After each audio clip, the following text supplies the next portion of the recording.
Welcome to The Obvious Podcast, episode number 38. My name is Sonny. I'm the CEO of Associated Builders and Contractors, Florida East Coast. And my name is Peter Daiga. I'm the president and CEO of Associated Builders and Contractors, Florida East Coast. This podcast is a production of ABC Florida East Coast, unless otherwise stated. All content reflects the opinions of the guests and the hosts, which is us. And if you like The Obvious Podcast, you can subscribe on all the major podcast platforms or watch the audiovisual version on YouTube.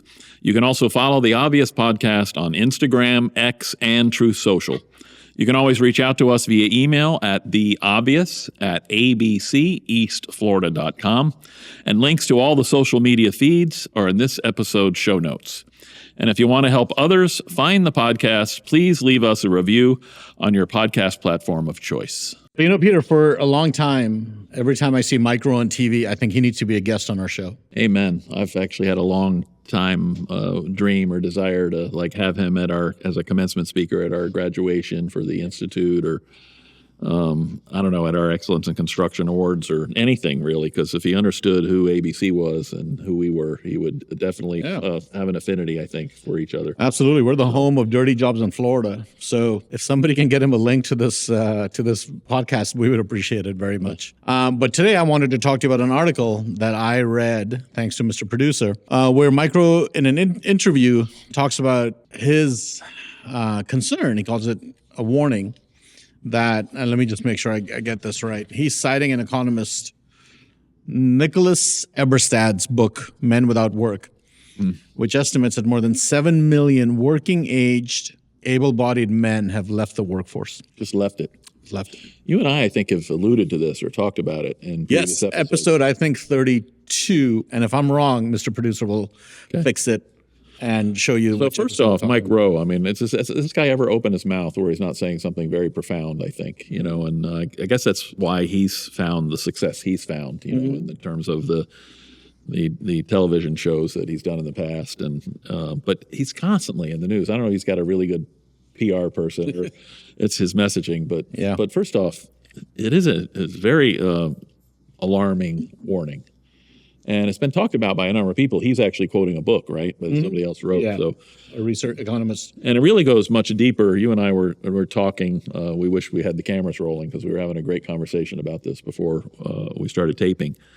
About the issue goes even way further. I mean, it's probably the most obvious in terms of the lack of participation in the workforce. So, I did, for preparation, a little research because, again, this is something that I've read about on and off for a while now, that it's starting to get a little bit of attention. But the chart I was able to find, which we'll post here on the YouTube channel for those that want to see it, but for those listening, it's a chart of employment rate of men in the United States from 1990 to 2024. And if you saw this chart, it's just been a steady progression. I mean, it has bumps, where it takes an uptick, and whatnot, but I mean, it's gone from 72% down to, 60. I don't know if we're at 65% or 64%. Wow. That's a significant, Wow. right? That's a significant drop. And people have written about this. They're not just checking out of jobs, though. That's the problem, right? You and I were talking beforehand about it. Right. So, men usually are defined by their work because they are, and they see themselves as providers and protectors.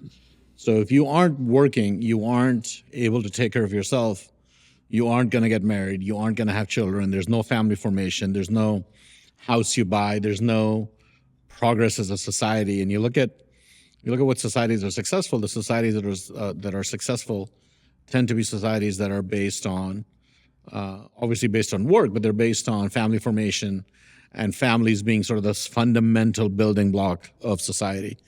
And anytime you start to lose that, societies deteriorate and collapse. I mean, historically, it's kind of happened again and again and again. And that's kind of the direction we're headed in. But the question that I'm finding fascinating, and you and I have talked about this before, is why are 7 million able-bodied men who are working age not even in the workforce, not even looking for jobs? Like, what has driven them out? And obviously, it's not a one-shot answer. It's not one thing, and everything has a contributing factor to it. But what do you think has done it? How did this start? That's a great question. I'm sure a lot smarter people than me have probably looked at data and tried to figure this out. But I mean, I don't know. I don't really have any good answers. I don't know why they're dropping out. I mean, there's a lot of very probably unpopular things we could say. Yeah. About potentially why they're dropping out, but we can't continue to ignore it, though. Right. It's a major issue, and it's having major implications in our society. They're not only not engaging in work, but they're not engaging in family, right? We were talking about the family life and marriage and having children. And there was another graph that I looked up that we'll post as well. It's been written about a lot, I think, in the last few years, which I thought was kind of related to this, which is the male participation rate in higher ed. Yeah. And going back, this chart doesn't go quite as far back it goes further back, goes back to the 70s. And the breakdown, if you will, of the male and female enrollment in four-year post-secondary education was 58% male back in 1970 and 42% female. And today it's 57% female and 43% male. So the male participation rate in higher ed has gone from 58% to 43%. And I don't know, and again, what are the implications? Between trying to come up with something that's a little more balanced. Yeah. That's not to say that in 1970 it was right at 58, 40, 42. But there was obviously an intersection, a time where, it looks like probably around, 1980 or right before that, maybe the mid-70s, where, the actual participation was very, very equal. So, but it's been a steady decline for the men ever since then. So right around the ascendancy of feminism, right? It's a controversial thing to say, and I'm not saying that that's definitely the reason, but you can correlate some cultural movements. Sure. I've been watching a lot of news recently, and the Democrats who are in the midst of this self-flagellation because they have lost men as an electorate, talking about some guy yesterday I heard on the news who's part of the DNC, the young guy from Marjorie Stoneman, David Hogue. Hogue or Hogg, I'm not sure how he says his name, Hogg, talking about how we just want to attract men who like to get laid and have fun. I don't know why he thought there was two separate things. That's strange to me, but that was a comment he made. And I just thought, man, you have really lost men when you somehow think that that's all they care about. Yeah. And that's all they want. Because for years you have been like, everything masculine is toxic, right? Men don't belong to our party, feminize everything, feminize the country.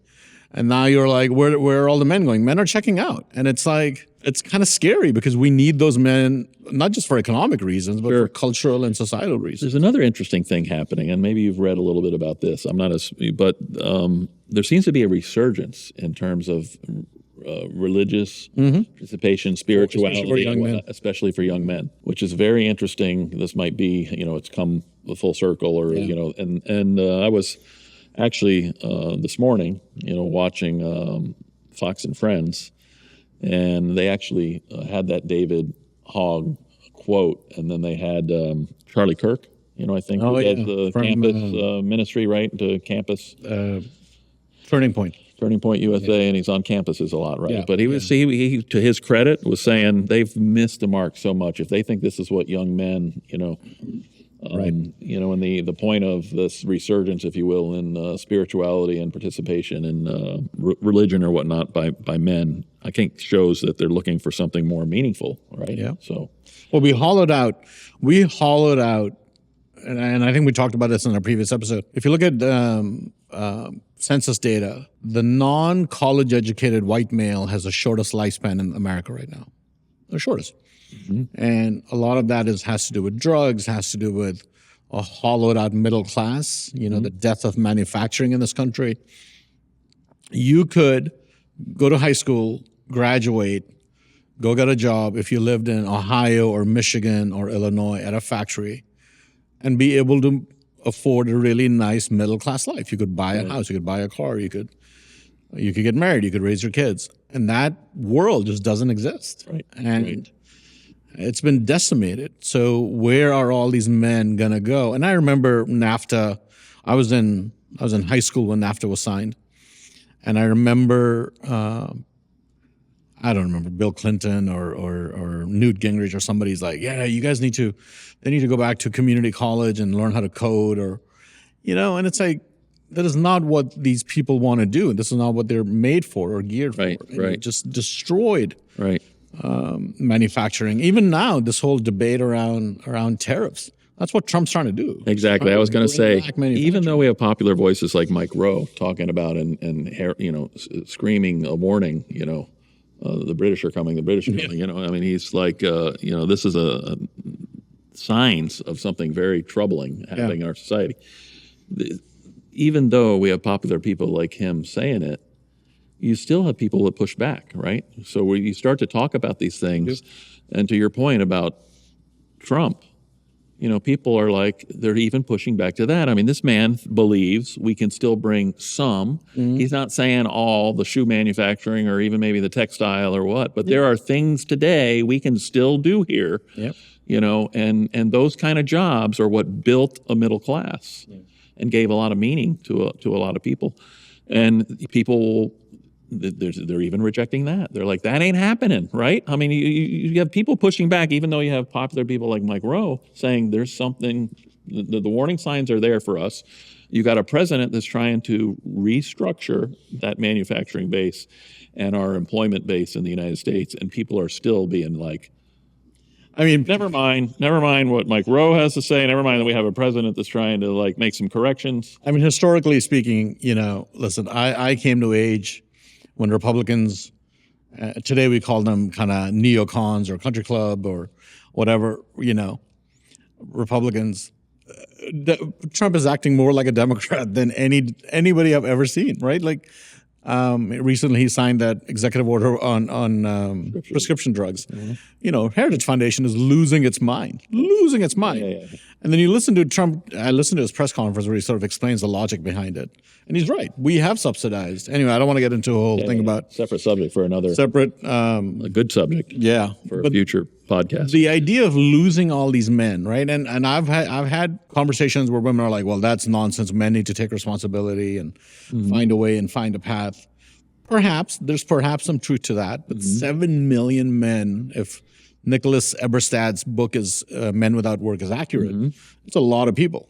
And so systematically, and I know the left loves using the word systematically, what have we done that has become such a easier path for them just to check out than to actually try and find a way to live their life? Now, there's a connection, obviously, to us and ABC and our industry, and we pride ourselves on the fact that we're the single largest provider of apprenticeship education in the state of Florida, which, again, still very solid, well-paying careers in construction that we obviously open our doors.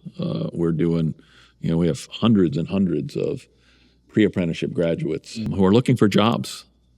So these are not those ones that have checked out. They're trying to check back in, and they're looking for jobs. And we have an industry that my whole career at ABC has said, and the economists have said, we need hundreds of thousands every year of entry level construction workers in the industry. So we've got them, and we're trying to get our members more aware of the fact that they need to think of and turn to ABC, I think, when they're talking about entry level workforce.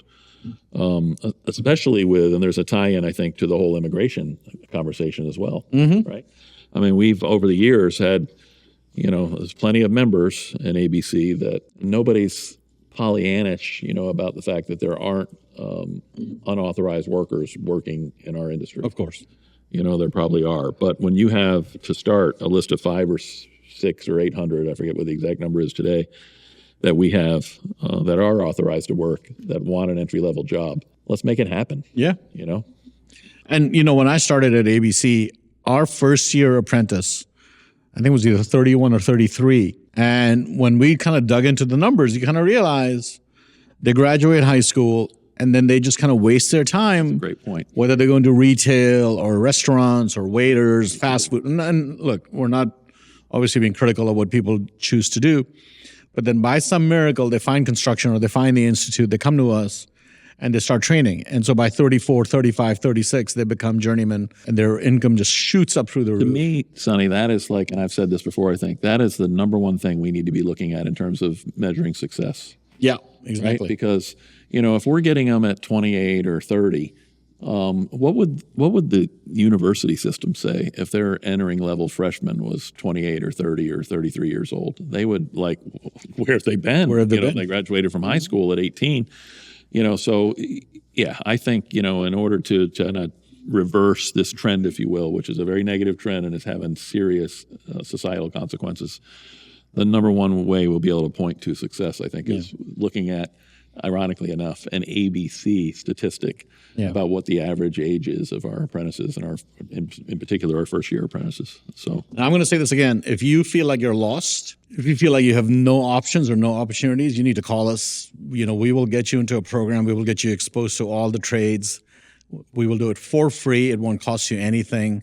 Mr. Producer, can you drop the phone number to the Institute and the website as well? Reach out to us. You can reach out to us on our show's email. one of the advantages we have as the largest contractor association in Florida as well is we've got the people that are employers. So. Yeah, we have 610 members. I mean, we have a lot of companies we can help you get a job with. We can get you trained. We can get you into a pre-apprenticeship program that will cost you nothing. So you can get exposed to all. If you don't know whether you're interested in being an electrician or a carpenter or HVAC or a roofer or working with sprinklers, one of our most popular programs is fire sprinklers. I didn't even know that was a career before I started at ABC. But there's so many opportunities for you out here. There's so many jobs out here. So if you need any help, you want to just, see what's available to you. These are great paying jobs where you're going to be part of a fraternity. Yep. Mostly men. It still is mostly men, I think, in this industry, although... Which is okay. It is okay. It's not like we have work. to. I mean, you're lifting heavy things. But you're going to be part of a special fraternity, and be able to point to things for your kids and your grandkids that, I helped build that. My hands laid, on that job, making it possible. So, in any event, I think it's a great shout out for you in terms of anybody who's listening, or maybe you know somebody. Maybe you're listening and you know somebody. So, the American dream, in many ways, is still very much alive and well in this industry. Right. So, and if you feel like it's left you behind, I can guarantee you it hasn't left you behind. And we will help you. We'll help you find the path. We'll help you find the path that's right for you. So thanks to Mike Rowe. For starting because he's got that voice. He's got that, exposure.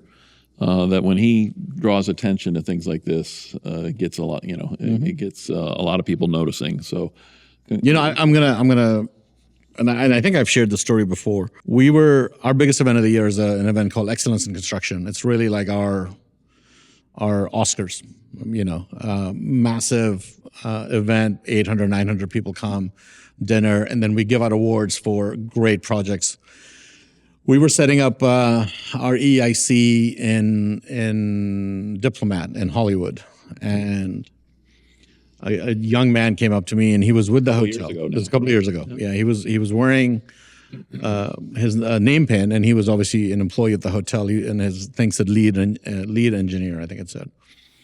And he asked me if this was the ABC that does classes on Coconut Creek. Right. I love this story. And I said yes.